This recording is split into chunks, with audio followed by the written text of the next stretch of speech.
Oh, look at that. It's incredibly dark. There we go. How's that? Good evening, all.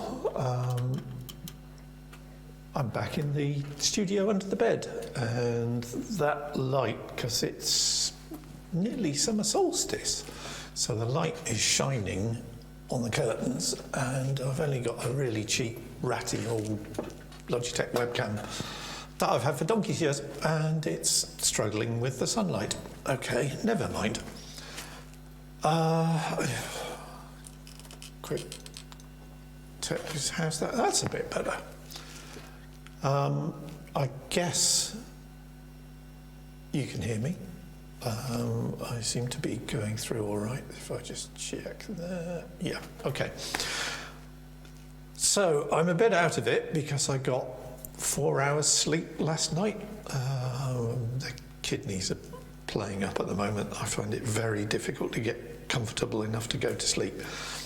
But I'm going to crack on anyway. Rather than perform anything I've already written, I set myself a bit of a challenge. What I'm going to do is just talk through my process in putting music together, and to that end, I am going to create a theme tune for the show. Because the piece of music that I'm using is now out on streaming services, and so it counts as commercial stuff, so I need to use another piece of music. David, hello in Belgium. Hello, thank you for saying hi. Yeah, so I'm going to write a piece of music as a theme tune for the show. Back when I was a kid, theme tunes were minutes long. My favourite composer back in the 60s was a guy called Barry Gray, who wrote all the brilliant theme tunes for things like Thunderbirds and Captain Scarlet and UFO. And the UFO theme tune, I think, has to be possibly the greatest theme tune, certainly the best opening credit sequence that I've ever seen in a TV show. And I don't care what anybody else says, you can fight me. It is a superb opening credits. It's on YouTube, go and see it. Just Google Barry Gray and UFO opening scenes. Yes, superb. But the days of 2-3 minute television theme tunes have long since disappeared. I was looking online this week, and they were saying that even a minute now is pushing things, and I think ER eventually moved to like a 5-second musical sting at the beginning of each episode. Okay, I'm going to be self-indulgent. I'm going to say let's do a minute long. So if I go to screen 1, hello. So I've got Ableton here.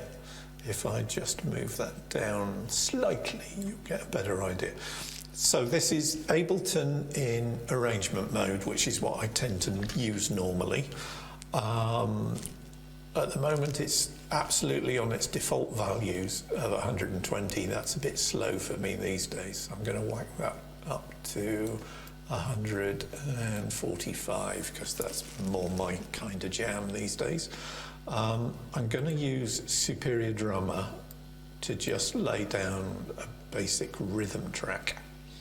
So while it's doing that, I've been brainstorming. Yes, I'm afraid so. I've been brainstorming lyrics. So this is what I've come up with. So yes, I will be singing vocals this evening. Sorry about that. 2 verses, bit of an instrumental freak out in the middle. That should about do me. Hello, Mel, as well. Hello, Mel. So I've got 2 people watching in Belgium. Hooray! So yeah, I brainstormed about 5 times as many lines as this, all playing on rhymes with television, although stretching it a bit.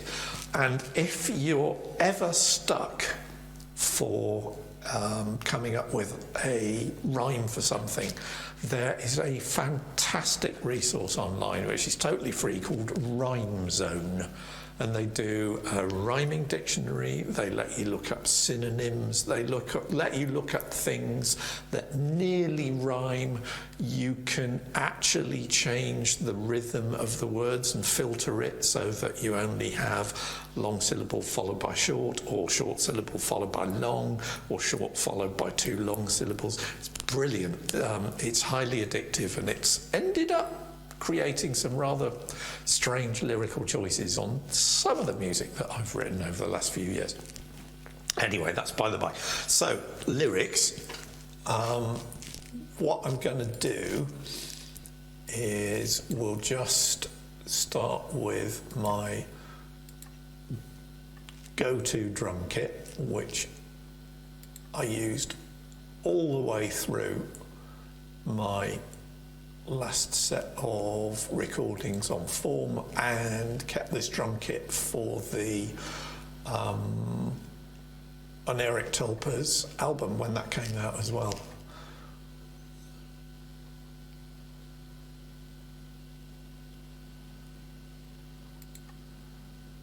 Okay, so that's kind of that.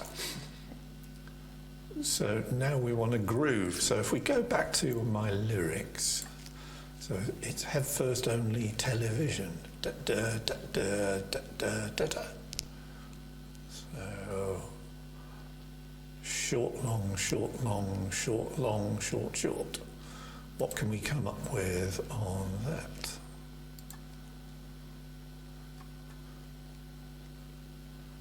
Let's see what we can come up with.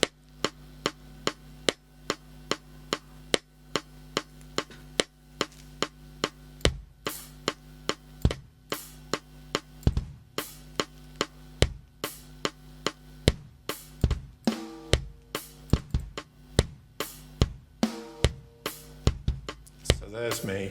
It's head first only television. Okay, so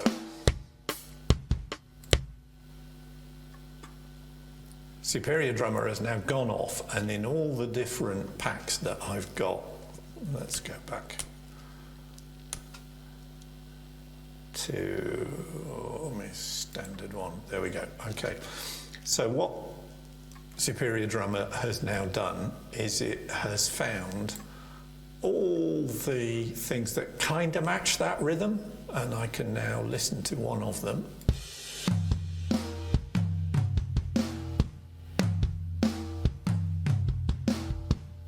Yeah, it's got potential.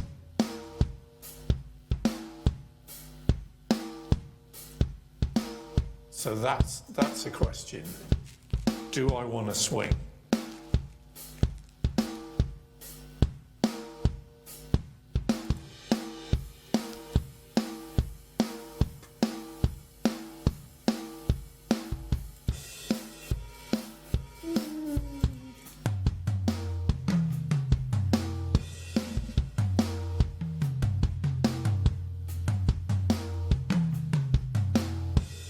Well, that's my middle section, isn't it? Because that is ridiculous. So we'll drag that in there for a bit. No, thank you. I'm gonna go, let's see what else we've got. There we go. That's pretty much exactly what I need. So let's stretch that out for a few repetitions. I also want an intro count in because I'm old and I find it easier to leave some room at the beginning rather than... Okay, so we've got 4 repetitions of that pattern, which we'll leave it at 4 at the moment. I'm gonna do 4 repetitions of that pattern, and then I'm just basically gonna Control and do that. Okay, so let's just close that down. 2 minutes 10, okay. So let's take that down to 2 and 2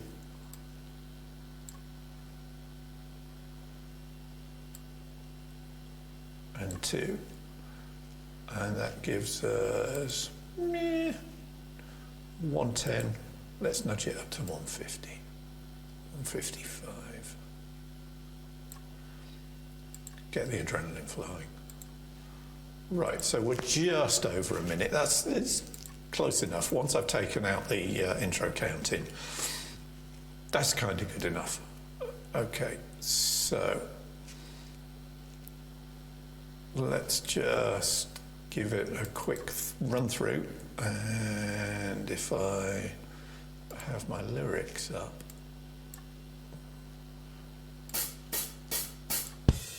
Resident physician, take heed of this admonition. There will not be an intermission. It's head first only television. All right, so I can fit the lyrics in one repeat of the drums. So we've got one pattern as an intro, one of lyrics, instrumental freak out with the bizarre drum pattern, and then another set of lyrics, and then a play out. So I find it very useful using Ableton's locators. So intro music,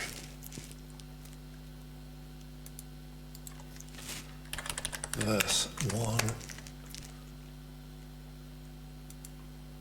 freak out,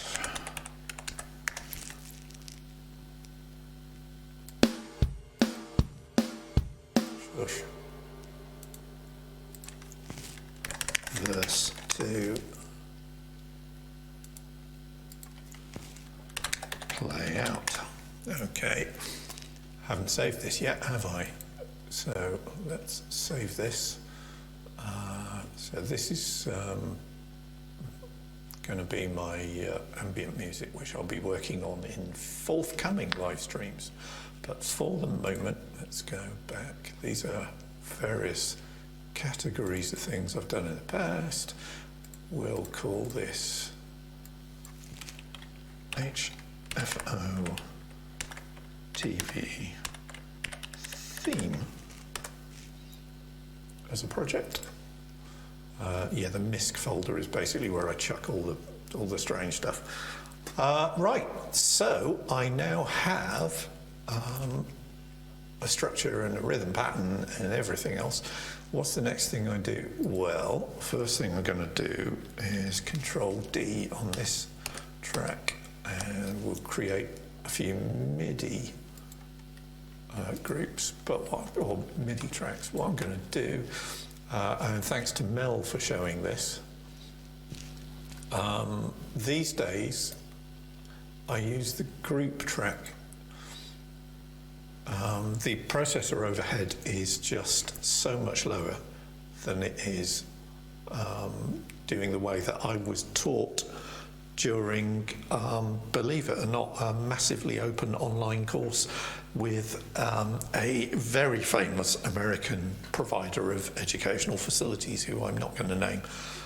The instructor on that said, use the outputs and basically nominate an audio track and just route everything using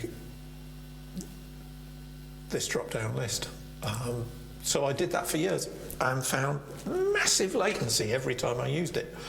And then when Mel and I worked on a piece of music earlier this year, she said, oh no, you want to group stuff. And the difference in performance on the PC when I did it that way, it was like, where's the latency gone? So thank you, Mel. I've been doing that ever since. Okay, so we've now got a subgroup of, a little bit of feedback there. We've got a little subgroup of MIDI channels with one set that I can just drop effects and processing. I'll probably use Neutron on that. So what I'm going to do is I'm just going to start off with one of my other go-to plugins at the moment, which is, sorry, that's my microphone crackling away, Arturia's Pigments, which I have just become entirely addicted to. Apart from anything else, it looks gorgeous. So this is a VST plugin. It lets me just create all sorts of interesting sounds. I have, as you can see behind me here, something that I'm going to be using in a little bit to do the bass. So what I just want is enough to get a chord structure down. So to that end, I'm just going to pick a pad, and I've got the push here, so I'm going to select D minor because it's the saddest of keys, as Mr. Tufnell would say. So I've just configured the push that it's now only showing me notes that are in a D minor scale, and the blue are the root notes of the D minor scale. So if I just go to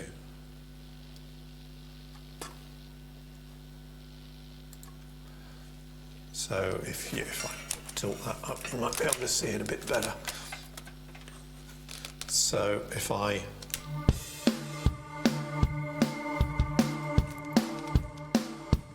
can control playback and record and everything else off the push. So it's a glorious bit of kit.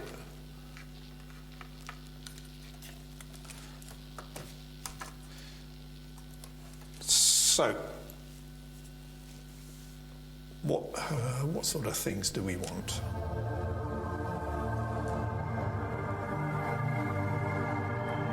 That's probably a bit too ambient-y, isn't it? Right, I could be here for a while. Oh no. What do you reckon? That sound all right? That sounds all right, doesn't it? All right, we'll stick with that. So I've now, if we stretch this out a bit.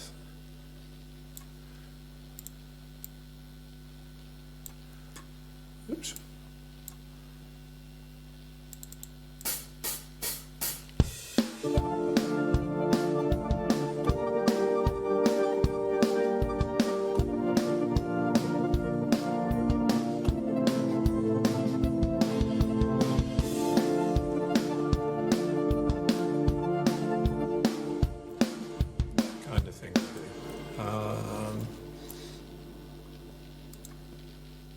Not too sure about that pad though, it's a bit too glitchy. I think I want something a little bit less in your face. Or so what else have we got?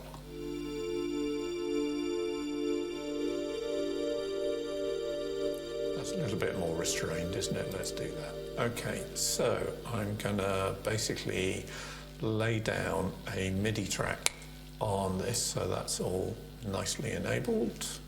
I'm also going to turn off my screensaver because it does tend to take up rather a lot of processing power. I'm using something called Boink, and I'm currently using a screensaver project called Rosetta at Home, which does protein folding for finding drugs to treat diseases.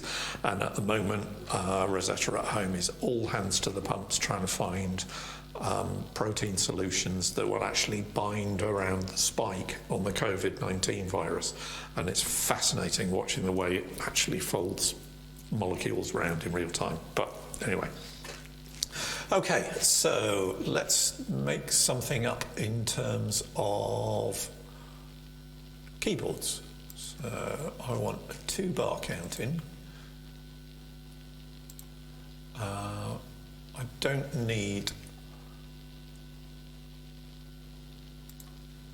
don't need the actual click track going because I've already laid down the drums. So we're going to be recording on this track.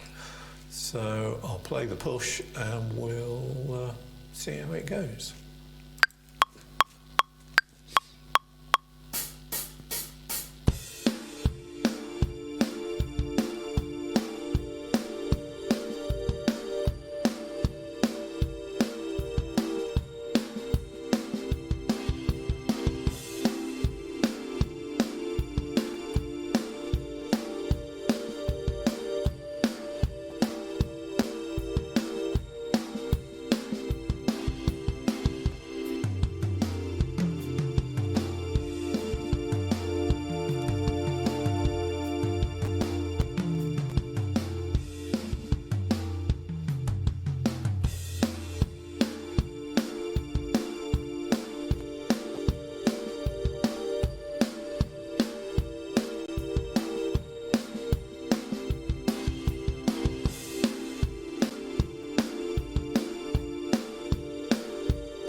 I've edged it to 110, but I'm not counting. I won't say anything if you don't. All right, so that sounded all right. Double click on that. Let's have a look. What we do now is I'll just quantize everything up. So it's all maximum key press, and in fact, pressing the quantize button on the push really hasn't done anything, so let's do it proper way. Yeah, that'll do.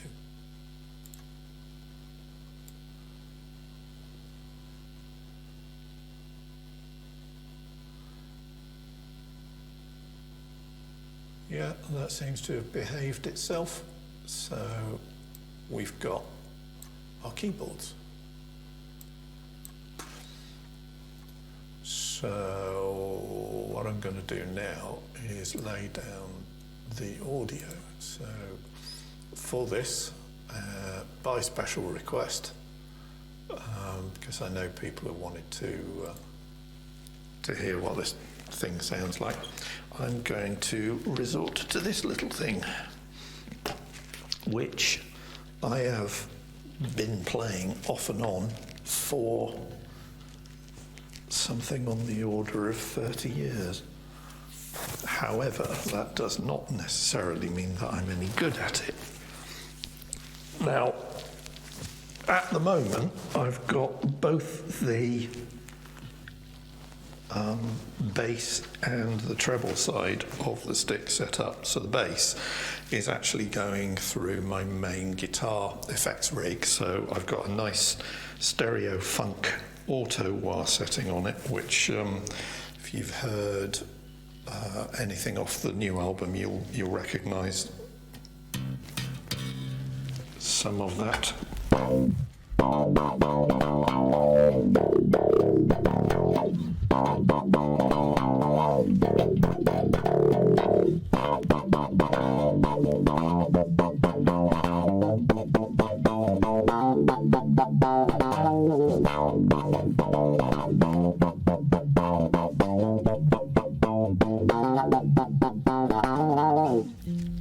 So, the treble sounds more like your average harpsichord at the moment. That's currently going into my Black Star, so.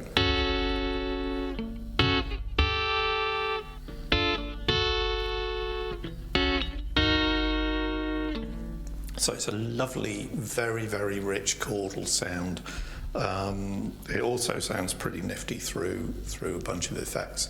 The only trouble is that this is a very old stick, and its serial number is 937, so it's probably made about 83, 84. It's Brazilian ironwood. It's in fairly good nick, but I do get, because the original pickups, and if you send one off to Emmett, he tends to replace them with the new stick-up pickup instead. There does tend to be quite a lot of crosstalk, especially I've noticed when I'm playing quite a lot of heavy fuzz on this. So because I only need to play the bass on this track, what I'm going to do is I'm going to turn the black star off. So that will render the 5 strings on this side mute, but it also means that if I catch them while I'm freaking out playing the bass line, it's not going to end up on the rig. So bear with me a second. Clonk. Right, so now I've only got the bass side going. Yeah, it's a single stereo cable, so it's basically a stereo jack to 2 mono leads, so I can run 2 completely separate rigs through one instrument, which is kind of mind-blowing, even though most people, when they're playing stick in a band concept or context, tend to just play bass, like Tony Levin or Nick Beggs or any of the other classic stick players out there, like Fergus Marsh. Okay, so I kind of want a bass line. What I'll probably do is noodle around for a bit. So what I'm going to do is I set that loop to play on repeat. I can sort of groove along and we'll see what we come up with.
So while I'm noodling away on that, what I'm also trying to remember is the fact that if we go back, I've got to fit these lyrics into what's going in. So that's kind of the rhythm that I need to be supporting when I'm playing the stick.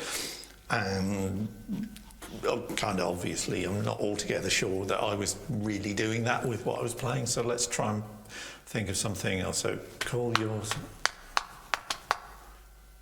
So it's got to be that at the end that I want to try and nail, isn't it?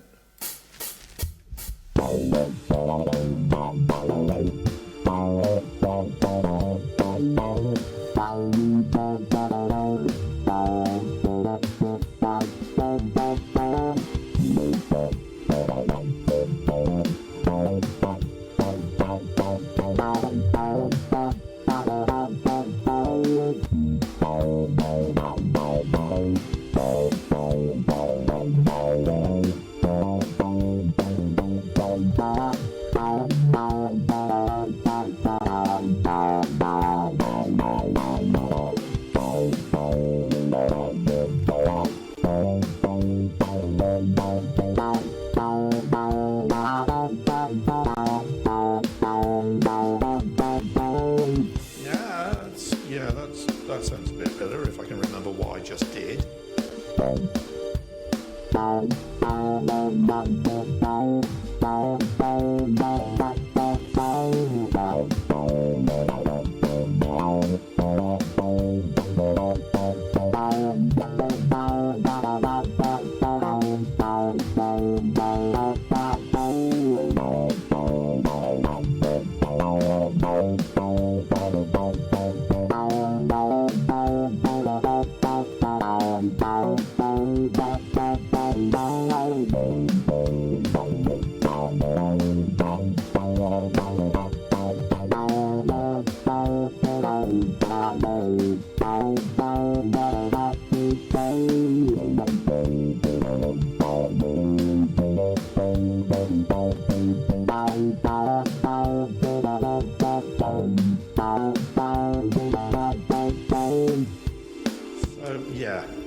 it's that last bit is the problematic bit, isn't it? So the first half is fine. So I'll do.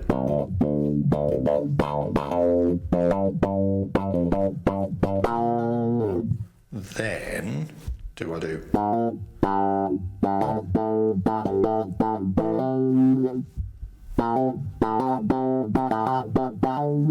That'll do, won't it?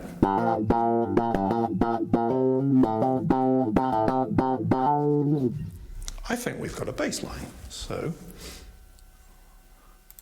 let's give that a go.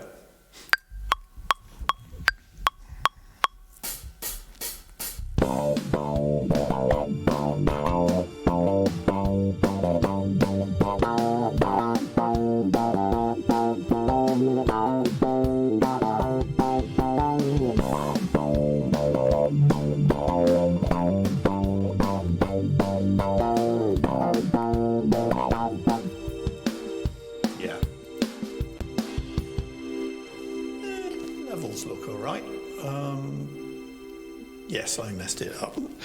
I warn you now, I do tend to get a bit niddled by imperfect takes. On one of the vocal tracks for an Eric Tulpers, I ended up redoing the vocals over 100 times. Yeah, that's Kubrick level being retentive. Let's have another go.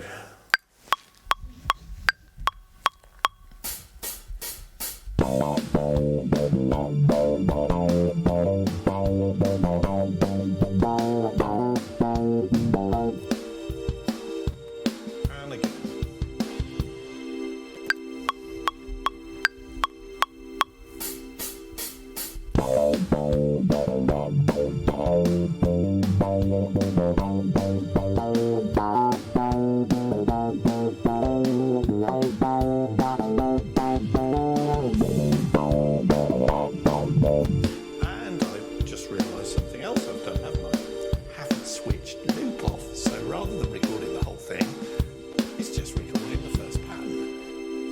Okay, let's have another go.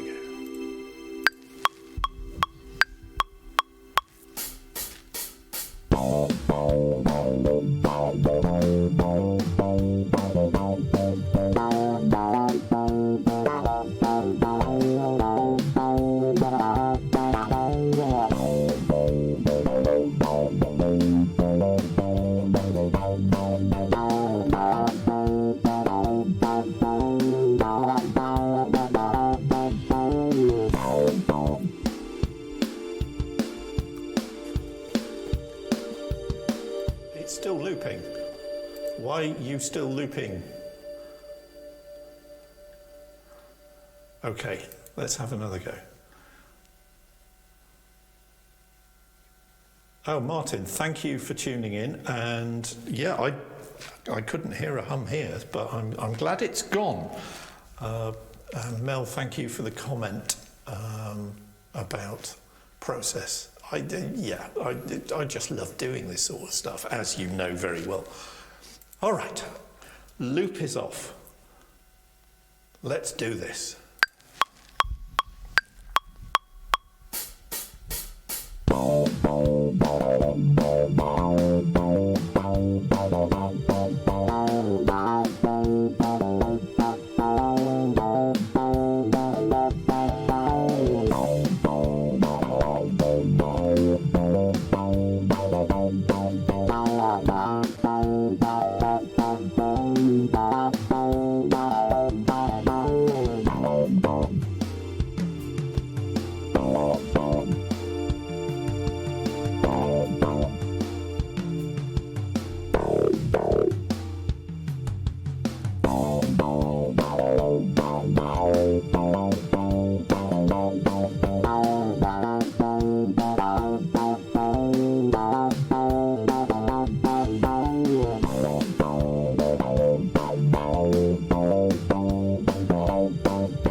All right, that'll do, don't you? Okay, so we've got synth, we've got bass line. I can now extricate myself from this beast, which is a bit of a... Let's just unplug that and put that there. So yeah, the stick has been kind of an obsession of mine for most of the last 40 years, after seeing Tony Levin playing it first for Peter Gabriel at Hammersmith Odeon, and then seeing King Crimson on the Beat tour in 1982 just blew my little mind. Just all the performers on that tour were jaw-droppingly good, and it completely changed my conception of what music could be. And more than anything else, it was coming out of that gig, I was going, okay, I want to be able to do that sort of stuff. And here we are. That's what drove doing all of this. Was seeing bands like Crimson and just musicianship at that level. So yeah, aspiration still. Ooh, someone's texting me. Right, what's next? Now that we've got that kind of together, I think we need a bit more going on in terms of what's going on in the synths. So what I'm going to do is I'm going to go to another favourite of mine, and if William Ferguson is watching, this one's for you, William. This is the ARP 2600 emulation from the Arturia V collection. So it's an old modular synth. I've actually seen bands who still use these. I would love one. But it is so many cables. So what I'm going to do, the ARP 2600 is very good for sort of bleepy, sequency things. And there are some absolutely superb ones on here. You may recognise some of the sounds on this. So, yeah, there's just dozens of them.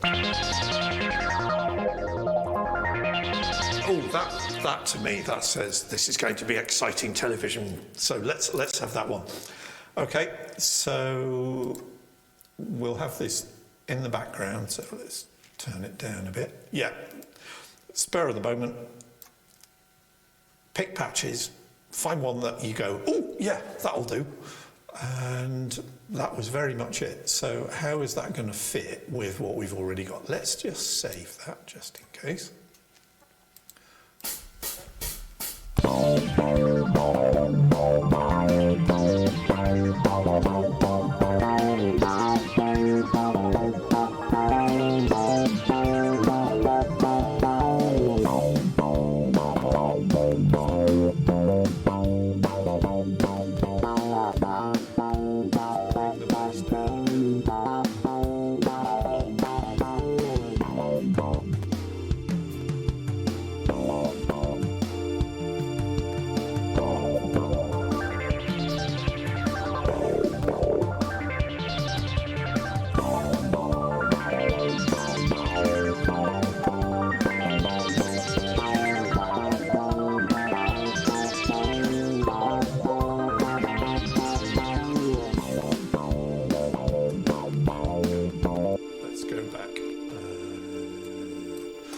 Turn our loop back on, because I'm getting carried away by wanting to do something on the freak-out session without figuring out what it is that I need to do on these 4 sets of chords to start with. So I think that I'm gonna go an octave up, so you can actually just pushing a single button on the push. So now what I pray.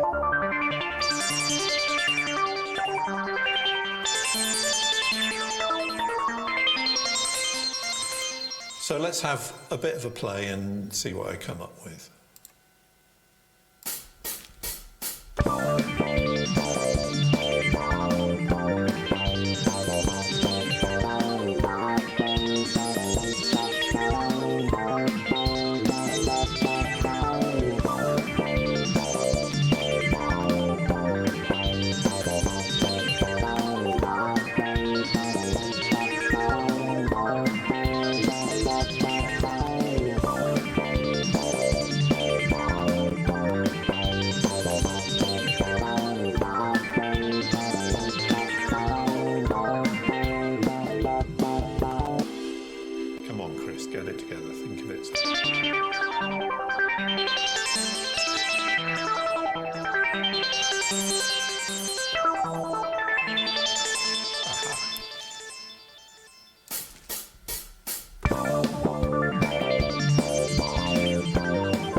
close enough for government work.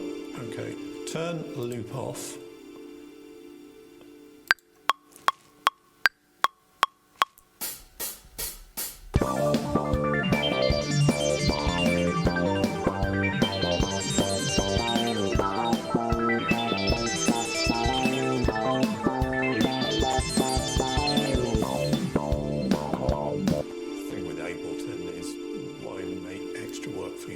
When you can just take one chunk like that.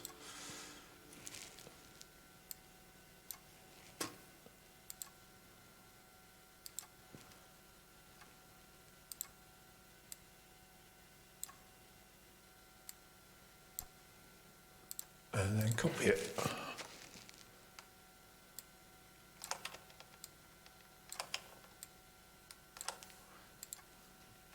And then at the end,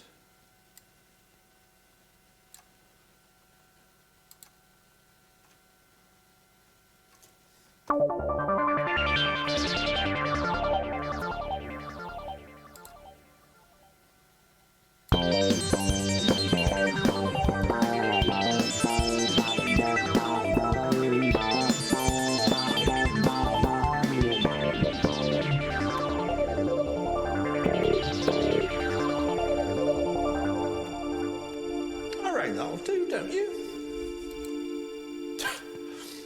Oh, right, yes, because of course I've got my mic on, so because everything's going through the mixing disc. I think we can leave that out for the theme, don't you?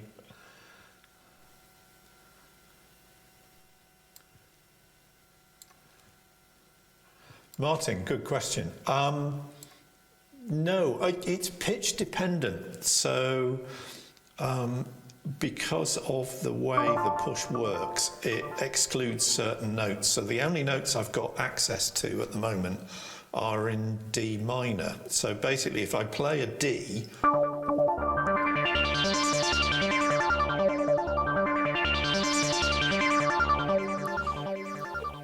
that's the basic pattern. But if I go up a fifth,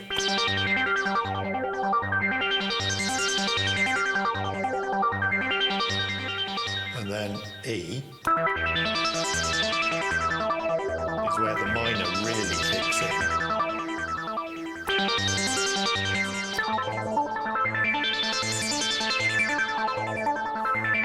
So it's a really clever combination of what the push does and also what Arturia's emulation of the ARP 2600 does, because if we go back to the interface on the ARP 2600, you basically, there you go, that's how you're effectively programming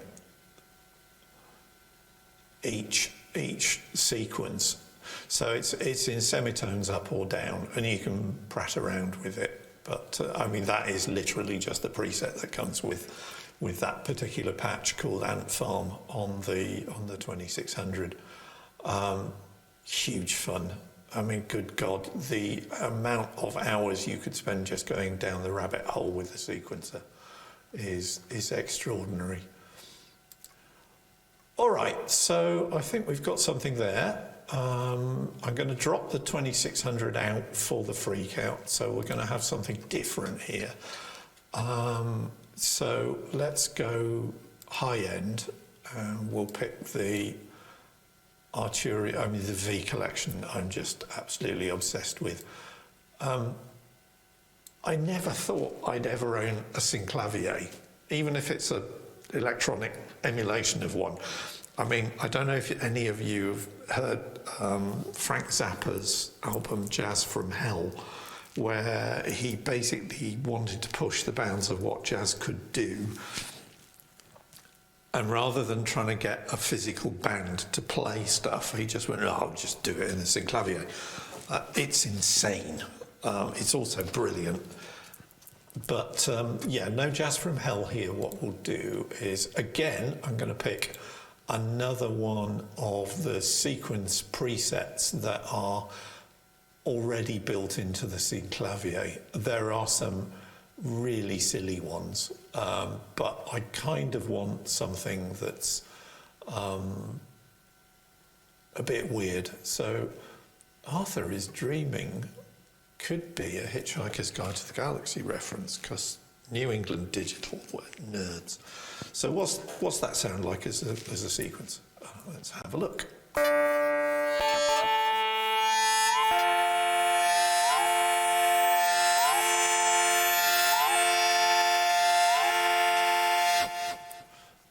Yeah, no.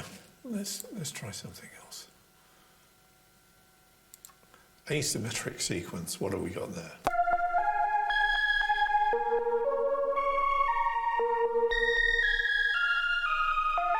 It's a bit twee, isn't it? Braindrops. I like the name, even if it doesn't sound great.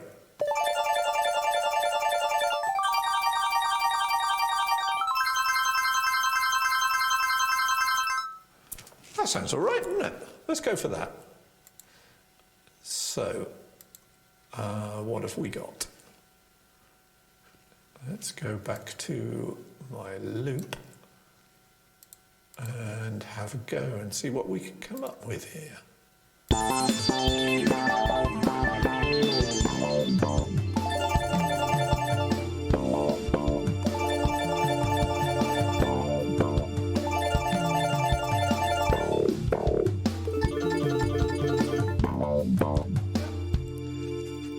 Rough and Ready, it has a kind of chiptune-y feel to it that I rather like, but there's something missing. So what I'm going to do is I'm going to put the notes down and then we'll use one of my other favourite toys. So, right. Here we go. Whoops. So.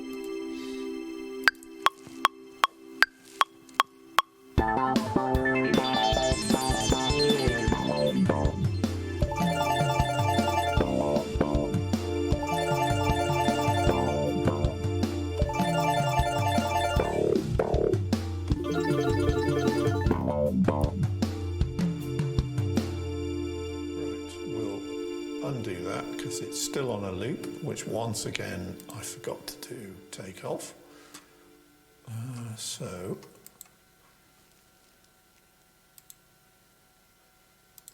there we go. We can delete that bit, quantize that. Oh, look at, see, I'm getting in the groove now. I'm getting a little bit closer on my quantizations.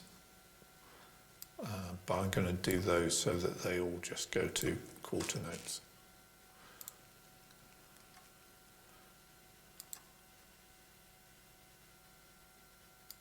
There we go.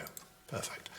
Right, so I've got my chiptune-y sort of interspersions. What I'm going to do now is throw them into a reverb that Native Instruments had on special offer just before Form.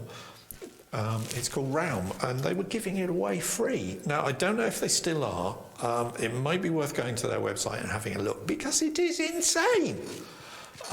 So I've dropped that onto to this particular loop. First of all, let's switch it off and I'll get it looping, and then we'll pick a few noises and see what they sound like. So that's dry.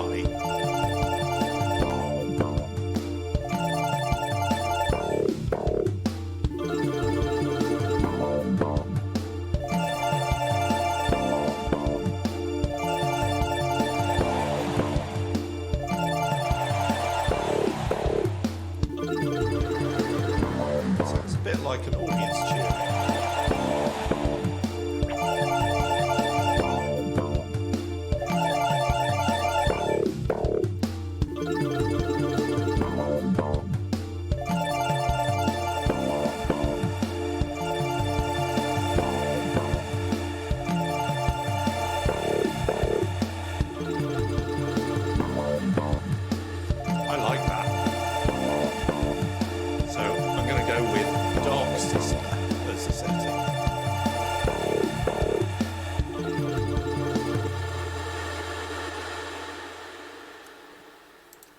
Okay, I've still got one MIDI track left, so what am I going to do with that? I think what I'm going to do is I'm just going to have something a little bit sort of noodly and paddy hanging around underneath everything else. So I'm going to go back to pigments because I like pigments. And I'm going to go for a pad this time, below the temple. Let's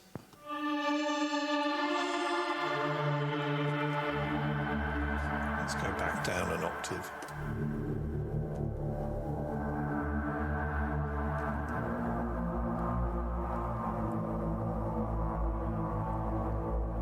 That sounds good on these monitors. Right. I like that. So we'll just have that noodling away somewhere in the background. So what can we do?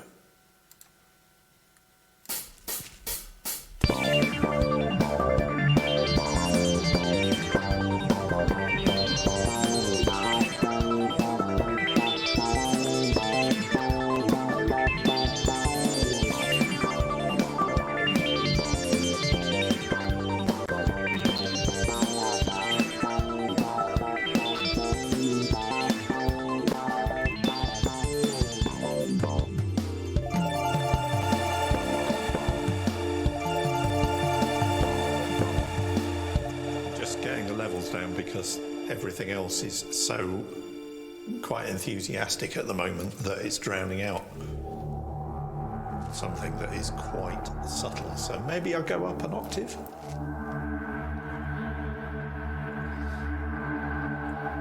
Yeah, and I think what we'll do is I'm going to slap a lot of compression on this to bring it up in the mix, because otherwise it's just going to get lost. So if I just adjust the threshold on that.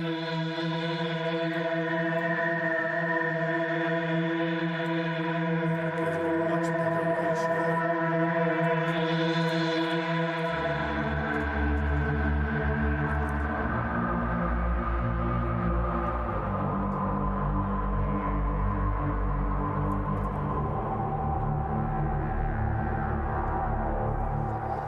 It's given a bit more grunt, hasn't it?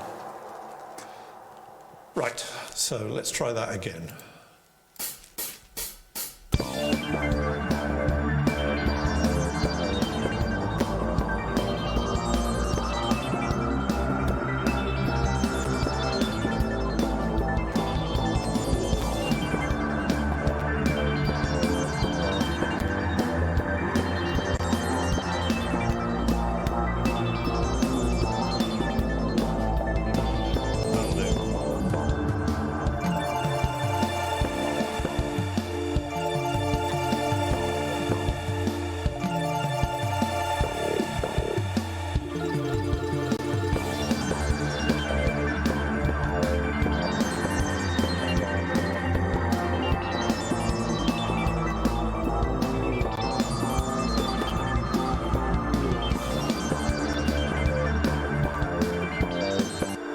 That works. So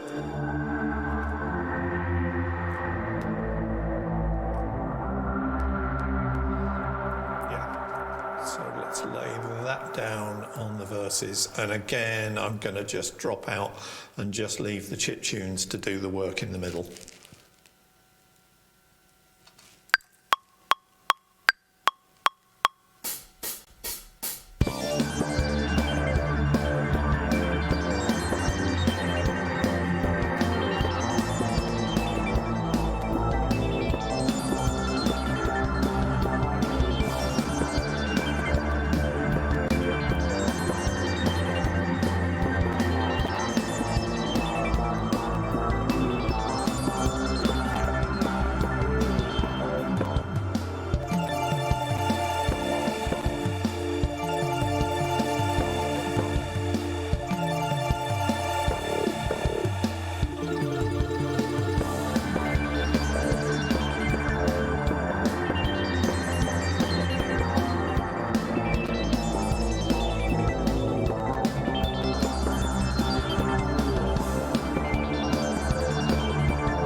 That's a good one. So let's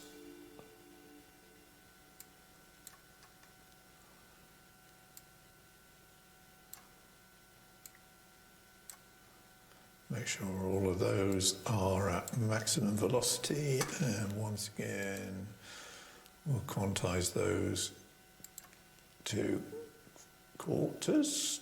Right, that'll do. So what I'm going to do now is save that. I can collapse that group because I think we're done with the MIDI. So what I'm going to do now, I'm going to do the vocals last. So I'm just, because guitar, I'm going to do some guitar. So let's unplug the sticks leads, because those are no longer required. I've got my main guitar lead here, which goes into that.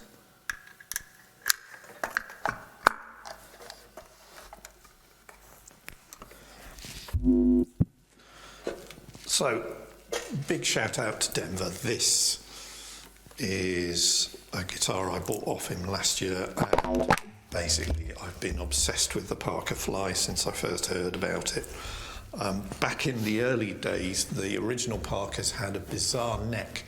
They didn't have frets. They had like a sawtooth, because the guy who originally designed it, Mr. Parker, said, yeah, frets are inefficient and a strange design. I've got a much better way of doing things.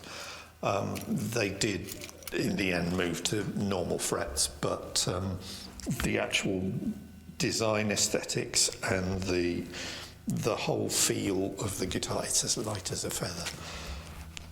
Right, so I'm going to go to one of my go-to patches, which is, if I don't really need a pick, so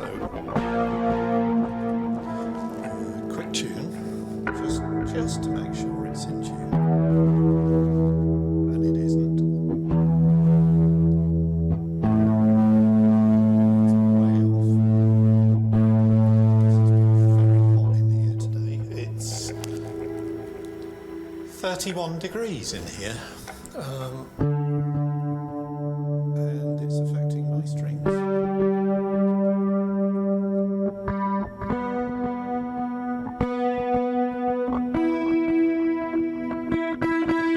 we go, that'll do. How are you all doing out there?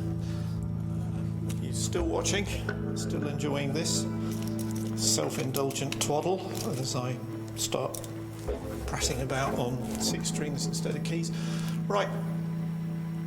Here we go. What am I going to do? Let's have a play through. Good. Cheers, Martin. Thank you. Glad to know that you're all still out there.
I'm not sure about that.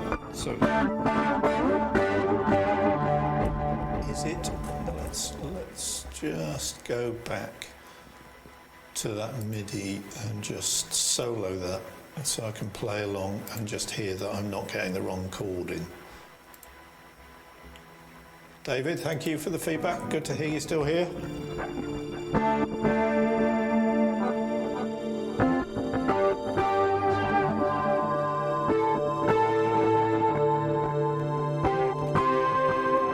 Yeah, so that's it.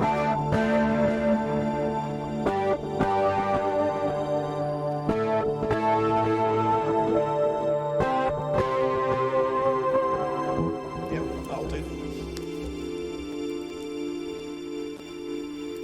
So unsolo that, go back to the guitar, no loop set.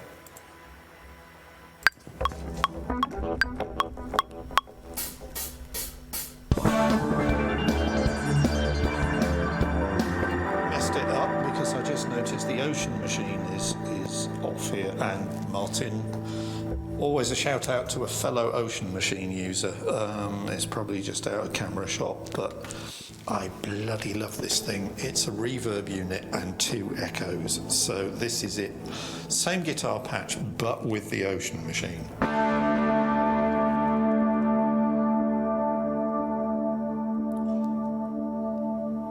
You could just go off and have a cup of tea and come back and Nigel Tufnell style. No, just listen. If it was plugged in, you'd still hear it.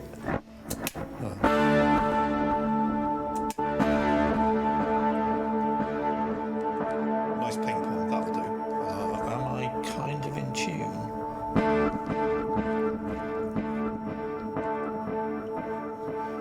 So, what's the tempo? Let's see.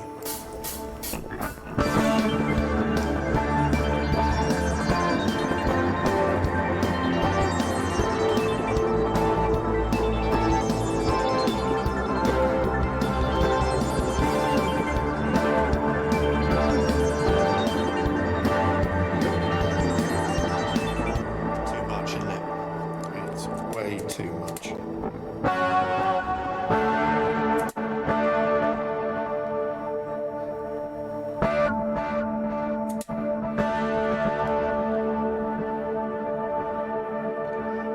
do like the shimmer on that setting. Sort of. So maybe I just do a single chord on the guitar and let the reverb do the work on it. Otherwise, it's just going to get much too busy and noisy, and I want it to sound good, but I don't want it to just be bleh, as a sort of massive wash of reverb. And because I'm using the Lavalier, which is going through the mixing desk, I'm going to mute myself while I just do this.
That's way too much.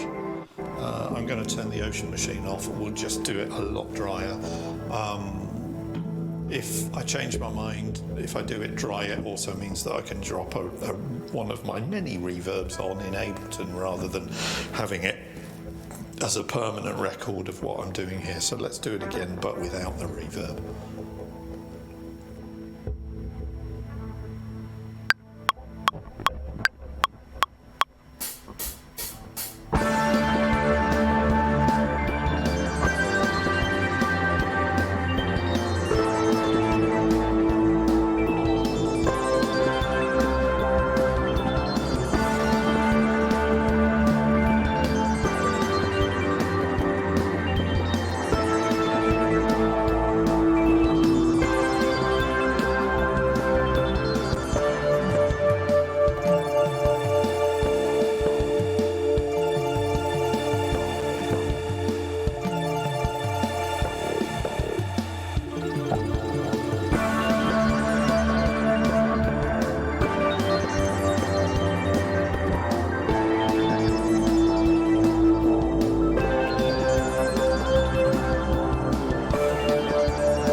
from anything else, I messed up just before the second section came in because I caught the guitar. So I'm going to just drop in and do the second lot again.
I have a bunch of different vocal mics because it's that kind of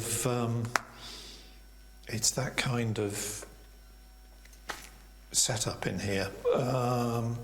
So yeah, for the last few minutes of the podcast this week, or stream, or whatever you want to call it, I'm going to make a complete fool of myself and do the vocals. So this is my go-to vocal mic, which I adore. It's the most expensive mic I've got. I don't know if you can see that. It's a Shure Super 55, which my voice kind of likes. So what I'm going to do, I'm not going to do multi-track vocals. Or certainly not yet. I might come back to this and just tidy things up in a bit. But what we'll do is we'll just have, I'm going to switch over from the lav, which I'm going to mute. We're going to turn the Super 55 on as well. So, can you still hear me? You should be able to. I can see signal coming through. Yeah, that's coming through really faintly, isn't it? Let's...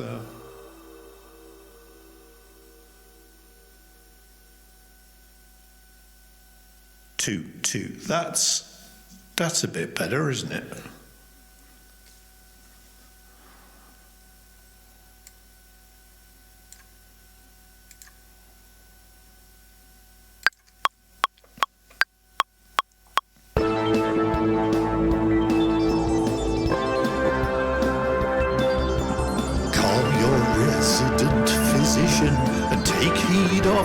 Admonition, there will not be an intermission. It's headfirst only television.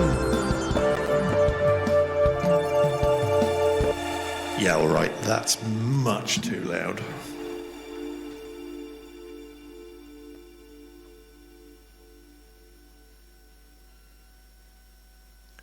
Two. Let's try that.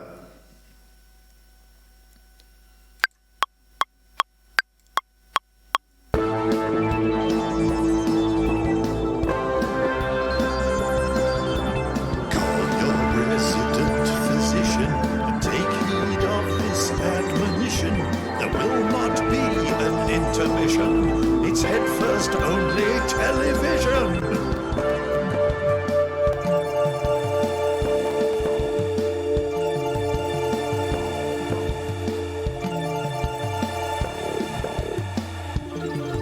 Although we suck at long division, please come and give our stuff a listen. Expect the Spanish Inquisition. It's headfirst only television.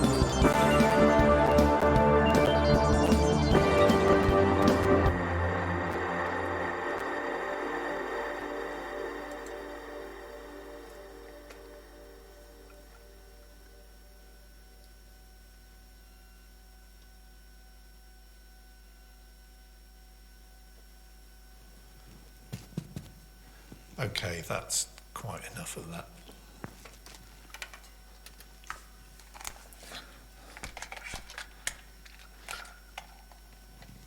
So I've got all the bits and pieces that I need, I think, here.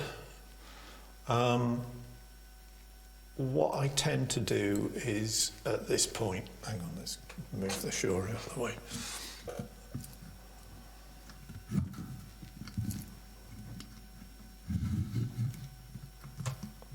And that's still active, so we can turn that down. So what I need to do, obviously, is balance everything out. What I will also do is I'll drop neutron on to get a basic clean mix sound. But if I just turn that down, so I'm turning the vocals down because they're a bit comedy, so they don't really need to be loud. The guitar needs to be a lot quieter. I'm going to bring the stick back up a bit. The compressed bass on the pigments again, I'm going to drop that right back because that is clobbering everything else, or I could probably just take the compressor off it. So this is a very, very, and one thing that I will do because it just makes such a difference, I'm going to drop an instance of Neutron 3 onto the drums because the difference you will hear is quite extraordinary. So if I solo the drums, so this is the drums without Neutron.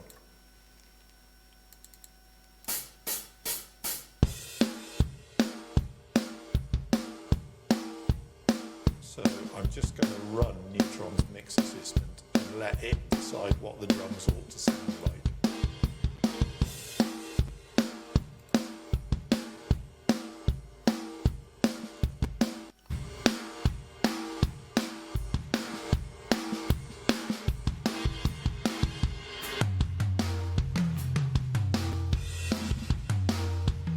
And I mean, even to me, I can just hear how much tighter that is.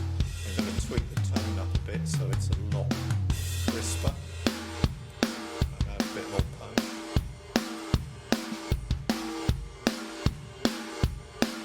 That'll do nicely.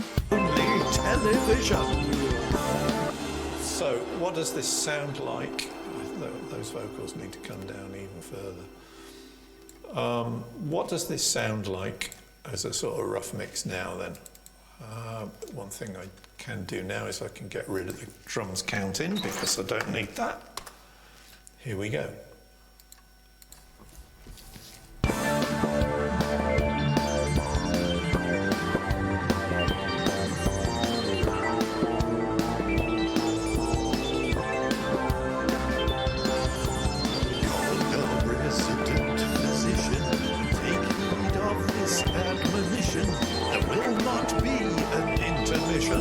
It's head-first only television.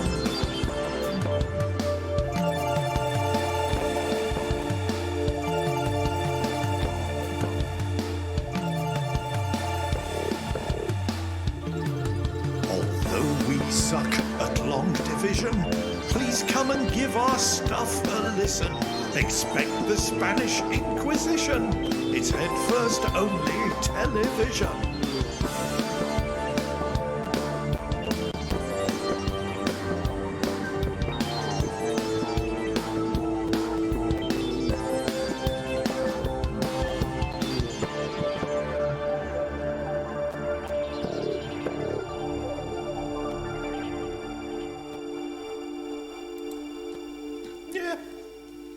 That's getting there, I think. I can hear from playing it through with the relative mixes that the stick bass line needs to change because it's now not agreeing with what the rest of the synths do. But I think at this point, seeing as I've been going about 25 minutes longer than I thought I was going to do, that I'll let you all escape. Thank you very much for tuning in.